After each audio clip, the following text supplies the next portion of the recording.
Today, we're using two powerful AI systems to debate one question. Who's better, Batman or Iron Man? The Batman side will be represented by a male voice. The Iron Man side will be represented by a female voice. Let's start simple. No preparation, no outside interference. Just a straight fight. Who has the real edge in pure combat, and why? We'll start with the Batman fan. Batman's combat skill is the result of a lifetime of training under the greatest fighters in the DC universe. Ra's al Ghul, Lady Shiva, Richard Dragon. He's mastered nearly every known martial art and combined them into a style that's deliberately unpredictable. In the comics, he's beaten Deathstroke, someone with superhuman reflexes, using timing and strategy rather than raw power. He's survived the League of Assassins' deadliest trials and kept fighting through injuries that would end most careers. Bruce's philosophy is simple. Control the fight, control the outcome.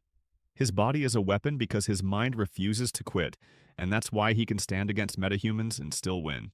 Tony Stark's combat philosophy starts from a different place. The fight should rarely, if ever, be fair. In the Armor Wars, he fought dozens of armored opponents at once. He's battled alien armadas in space and gone head-to-head with Thor using armor tuned to Asgardian energy.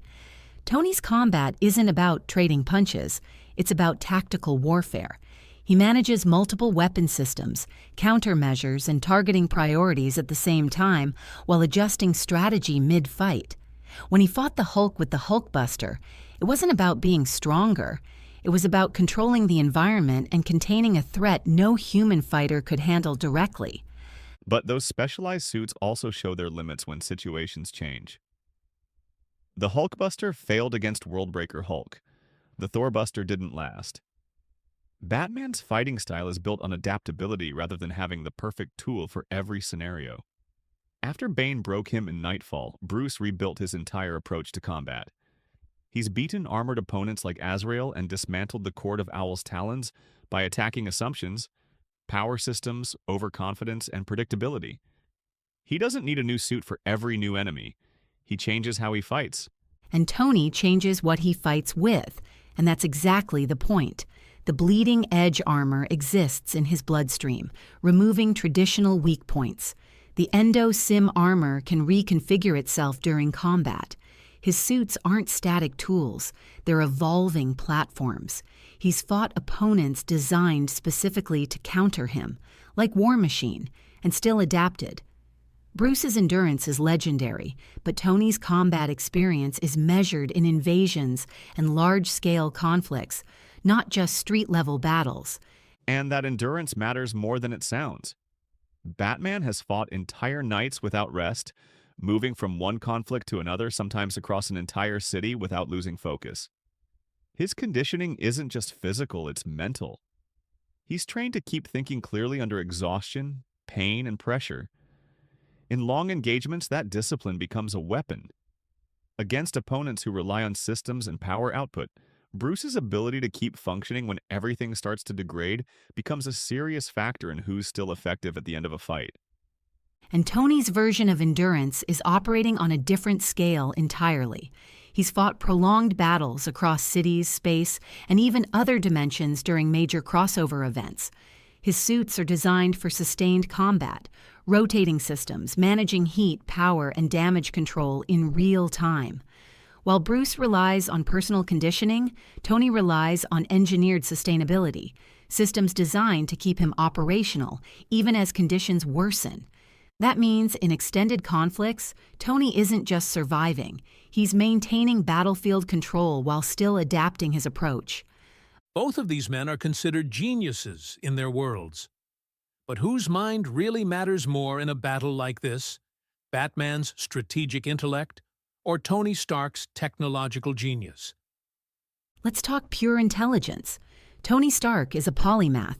He's mastered physics, engineering, computer science, artificial intelligence, and even magic-adjacent science when he had to.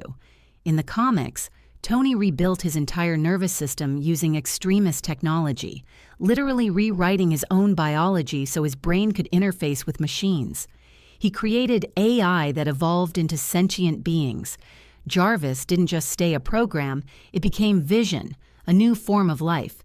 He's designed suits that can time travel, manipulate reality, and even channel the power cosmic.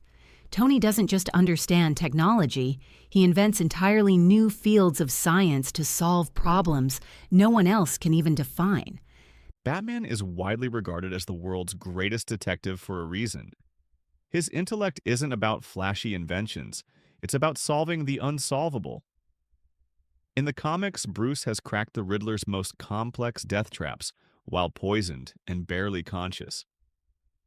He's decoded alien languages from Apocalypse, uncovered conspiracies that ran for centuries, and dealt with concepts like the anti-life equation. He's mastered criminology, forensics, chemistry, biology, psychology, and every major martial art. Tony builds machines, Bruce builds understanding, and Batman has outsmarted Brainiac, a 12th-level intellect AI that collects civilizations. Tony reverse-engineered celestial technology, machines built by beings older than most civilizations. He figured out how to counter the Phoenix Force, a cosmic entity that burns through stars. In the comics, he's hacked alien systems mid-battle, created cures for superhuman viruses, and built armor that can counter magic, something science isn't even supposed to do. He defeated the Mandarin's alien tech by understanding it better than beings who had used it for centuries. Batman studies crime scenes. Tony reshapes reality itself to make new solutions possible. Bruce operates in reality. He doesn't need impossible tech. He uses logic, deduction, and planning. Batman created a programming language even Cyborg couldn't crack, and designed Brother Eye to track every metahuman on Earth. And he's not just a detective. He can perform emergency surgery, defuse bombs under pressure, and speak over 40 languages. Tony is a genius in technology. Bruce is a Renaissance genius who applies his mind to every possible field. Tony builds to push boundaries. Bruce builds to survive when everything goes wrong. And that difference in approach is exactly why Tony's intelligence scales with the threats he faces. When the problem moves from criminals to alien invasions to cosmic forces, Tony's mind is already operating at that level. He doesn't just solve one case. He builds frameworks that keep solving problems after he's moved on. His technology becomes infrastructure, and his ideas become platforms for future solutions. That's not just brilliance in the moment. That's long-term, systemic intelligence, shaping how the world defends itself. And Bruce's intelligence scales in a different way, through synthesis and judgment. He doesn't just collect information, he connects it. That's why he's often the one in the Justice League who sees patterns others miss and spots threats before they fully emerge.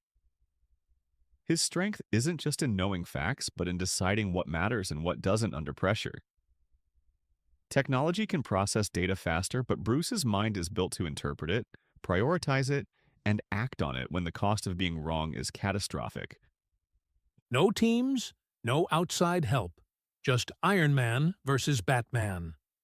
How does this fight actually start? And who controls it? In a direct confrontation, Batman's approach is to refuse to fight on his opponent's terms. He uses the environment, misdirection, and psychological pressure. During the fight, he would be analyzing Tony's armor in real time. Every missed repulsor blast gives him data. Every movement pattern gets logged. Batman has fought tech-based and armored opponents his entire career, and he knows how to exploit power distribution, sensor reliance, and mobility systems. He doesn't need to destroy the suit outright. He just needs to turn its advantages into liabilities and force Tony into a fight he didn't plan for. And Tony Stark's modern armor is built around preventing exactly that. He has multiple configurations and can switch between stealth, speed, and heavy combat modes mid-fight. While Batman is studying patterns, Tony's AI is analyzing heart rate, stress responses, and movement to anticipate what Bruce will do next. And Tony doesn't need to get close at all. He can control the fight from the air with high-speed mobility and long-range firepower. For Batman, the real challenge isn't skill, it's whether he can even force the fight into his preferred range before the suit starts dictating the engagement. Batman has taken down flyers before, including Superman and advanced alien craft. His equipment includes electromagnetic and acoustic countermeasures designed to interfere with complex systems, not just shut them down in one move. And stealth isn't just hiding, it's controlling what your opponent thinks is happening. Bruce can force Tony to search, waste attention, and commit resources in the wrong direction. He doesn't need Tony to fail completely, he only needs one opening to shift the fight. And Tony's suits are designed around redundancy. Anti-hacking protocols, multi-spectrum sensors, and layered defenses mean Bruce can't rely on a single trick. EMP-style weaknesses stopped being decisive years ago, especially after repeated fights with War Machine. Tony doesn't rely on one system or one sense. He layers backup on top of backup because he knows opponents like Batman exist. The real question is whether Bruce can create enough disruption fast enough before Tony's firepower and processing power tip the fight decisively. And that disruption doesn't have to come all at once. Batman's fights are often about attrition, forcing mistakes, creating pressure, and narrowing options until the opponent is reacting instead of acting. He's used that approach against faster, stronger, and more heavily armed enemies before. Against Tony, that would mean steadily reducing safe positions, forcing defensive responses, and turning the battlefield itself into a constraint. Bruce doesn't need to win quickly, he needs to make the fight progressively worse for Stark. And Tony's counter to that is overwhelming control of space and tempo. He's not just reacting, he's shaping where the fight happens, how fast it moves, and what options remain available. With aerial mobility, precision firepower, and constant sensor coverage, Tony can deny Batman the kind of slow, grinding control he prefers. The longer the fight stays in Tony's preferred range, the more it becomes a problem of survival for Bruce rather than strategy for Stark. Both of these characters are famous for planning ahead. If they're given time to prepare, does this become a battle of strategy or a battle of engineering? If both of them get time to prepare, this is where Batman becomes especially dangerous. Bruce Wayne's entire reputation is built on what happens when he's allowed to plan. In multiple storylines, he's shown that preparation lets him stand in the same arena as beings like Superman, who are physically on a completely different level. Tower of Babel proved that Bruce doesn't just plan to win, he plans for failure, corruption, and worst-case scenarios. His contingencies aren't guesses. They're structured responses to specific vulnerabilities, behavioral patterns, and power dependencies. With prep time, Batman studies his opponent, maps out their systems, and designs solutions that don't rely on overpowering them, but on outthinking them. And Tony Stark is just as dangerous with preparation, but in a different way. When Tony gets time, he doesn't just plan, he builds the answer. The Hulkbuster wasn't a theory. It was a fully engineered response to one of the strongest beings on Earth, and it worked well enough to contain the Hulk when few other options could. The Phoenix Buster was built to deal with a cosmic-level threat. Tony's preparation isn't about finding one weakness. It's about creating entire platforms designed to handle a class of threats. When he studies an opponent, he doesn't just look for how to beat them once. He designs systems that let him fight on their level. The difference is that Batman's preparation is targeted and precise. He doesn't try to match power with power, he looks for leverage. Against Superman, he didn't try to become stronger than him. He used strategy, psychology, and specific countermeasures to control the fight. Bruce would approach Iron Man the same way. Study the armor, the energy systems, the AI reliance, and Stark himself. Batman's plans aren't about winning a fair fight. They're about making sure the fight is never fair in the first place. And his contingencies are layered and built around the assumption that things will go wrong. And Tony's preparation is built around the assumption that things will escalate beyond expectations. That's why his solutions scale. He doesn't just prepare for one opponent, he prepares for entire categories of threats. When he builds a counter, it's not just a gadget, it's an ecosystem of sensors, weapons, defenses, and support systems. And unlike a single master plan, Tony's approach keeps evolving. His preparation doesn't just aim to beat what he understands, it aims to redefine the battlefield itself. And that's exactly where Bruce's caution comes in. He plans not just for victory, but for what happens when plans fail, when systems are compromised, and when assumptions turn out to be wrong. That's why his contingencies are rarely single-use solutions. They're frameworks for control under uncertainty. Against Tony, that means preparing for multiple versions of the armor, multiple strategies, and even multiple psychological approaches. Batman's prep isn't about one perfect counter. It's about ensuring Stark never gets to operate in a situation he fully controls. And Tony's answer to that is to make control itself dynamic. His preparation doesn't lock him into one design or one solution. It gives him a family of solutions that can be deployed, combined, and modified as needed. Where Batman prepares to dismantle a specific opponent, Tony prepares to outpace the entire problem space. So if both have time, it becomes a race between strategy, trying to close the fight, and engineering, trying to keep it open.